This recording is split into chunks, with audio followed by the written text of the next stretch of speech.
Well, welcome back. We are on our third video series of fasting, and we're going to talk about types of fasting. The first kind of fast is called an absolute fast.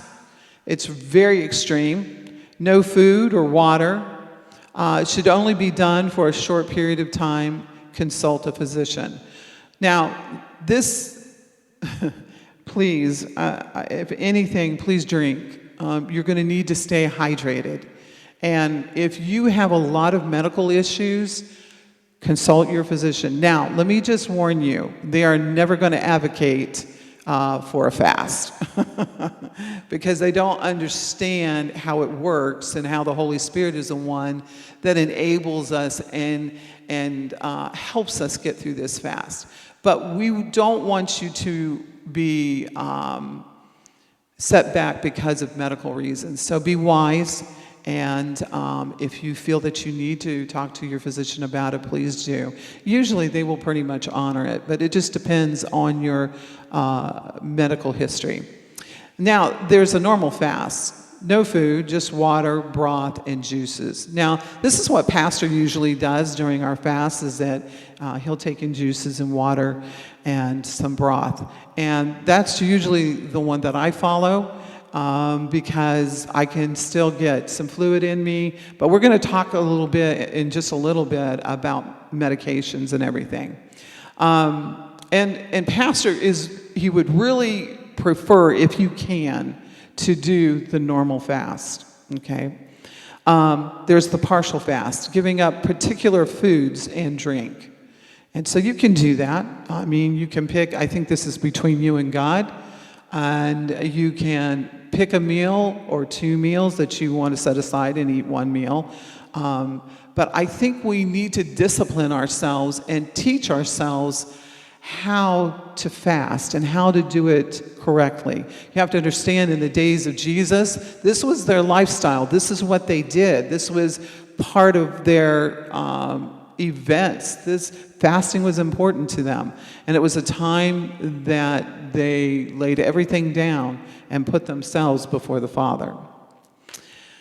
You have to know that fasting from 11 p.m. to 6 a.m. is not a fast. You're just sleeping, so you can't say I was fasting from those hours, okay? There is no real formula. Don't get bogged down with the details. Don't get legalistic, in other words. There's going to be times that you will fail. There will be times that you will beat yourself up because you didn't do it perfectly or exactly how it should be done. No, please, this is where the enemy will creep in and convince you that you can't do a fast. All you do is pick up, start all over again, and do it again. And make sure that you take one day at a time. Don't look at it as a full week. Say, today I'm doing this fast, I succeeded, and I did well. All right, let's talk about a few tips on fasting. It doesn't mean anything to you. If it doesn't mean anything to you, it won't mean anything to God. If you're just going through the motions, you're wasting your time. If you are just doing it because, I'm going to look good and everybody's going to recognize that I did a fast, no, that's not going to work either, because remember, God knows the thoughts and the intents of the heart. Without prayer and the word, fasting is no more than dieting. You're just putting yourself on a diet. So it is so crucial. Please hear my heart. It is so crucial for you to take the time. That's why I'm going to ask you, before we get started on this fast, to write out a schedule where you can meet with the Lord, you can pray, read His Word. See, the Word is going to be your spiritual food. It is going to be what sustains you. It's going to be what carries you through. It's your spiritual meat. Fasting is continual prayer before God. I don't know about you, but I pray and talk to God all day because I'm always dealing with something. So even during a fast, make sure, it doesn't have to be you on your knees. You could go take a walk around the building. You could talk in your car. You can, if you get a little verbal at work, out loud, they might think you're crazy. So I wouldn't suggest that.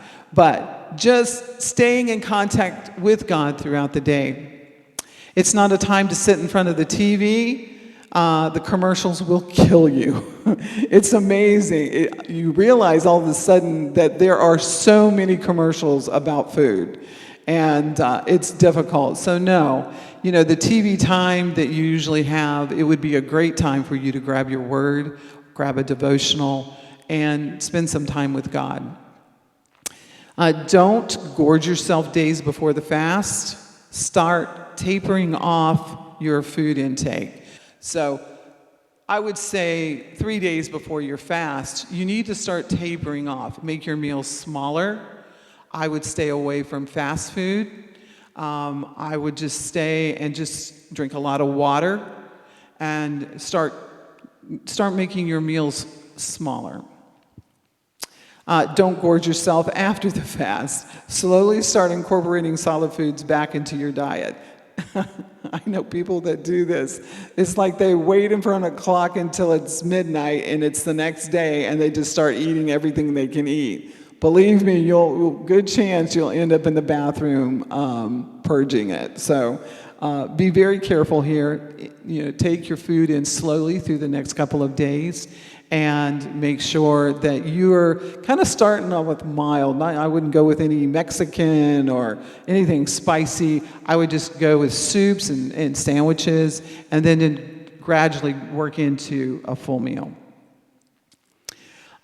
Drink, oh my goodness, drink. Drink at least 1 gallon of water a day. Purified or distilled water will flush toxins and poisons out of your system. Drink broth, vegetable, chicken, or beef, either one that you prefer. Drink juice. Just be careful that you're not drinking acidic drinks because the acid will tear your stomach up. Caffeine will also upset your stomach, so I would probably stay away from that in tea. Gum helps with your bad breath. But it may also upset your stomach because you're taking in a lot of air, so you will be belching a lot. The best thing you can do is brush your teeth really good and brush your tongue. And maybe do that several times throughout the day. And swish your mouth with some mouthwash. Many will get headaches in the first couple of days, which should dissipate in about 3 days. I know that every fast I go into, the first 3 days are terrible. And I usually run a mild headache, and it's just because your body is trying to get into a place where it's purging all those toxins and everything that we have put in our system for a long period of time, and your body's trying to adjust to it. So don't get scared. For those of you who deal with migraines, I would be very careful. But just use some wisdom and some common sense here.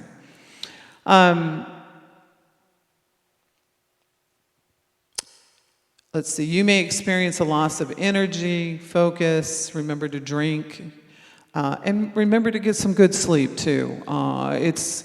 You need your rest. Because you're fasting, make sure you get yourself in bed and get a good night's rest.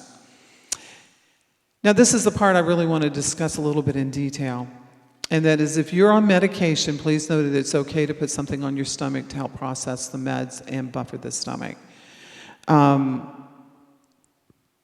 When I first started the 21-day fast here at Calvary, my first couple of times I was trying to take my meds in without any food.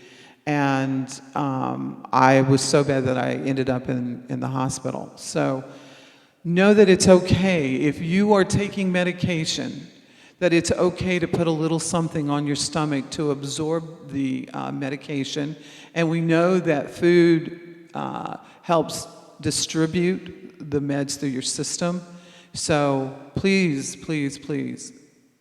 take some food in. Listen, if you have any questions at all, for those of you online, just make a comment below or message me on Facebook, and I will answer if you have any concerns or questions that you want to discuss.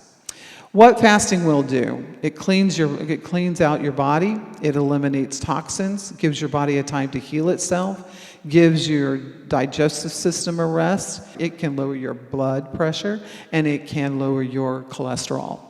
So there is a benefit to fasting on a physical side, and so embrace that. This is a good time to empty your system out of all toxins. All right, that's the end of our third, and I'll see you for the fourth.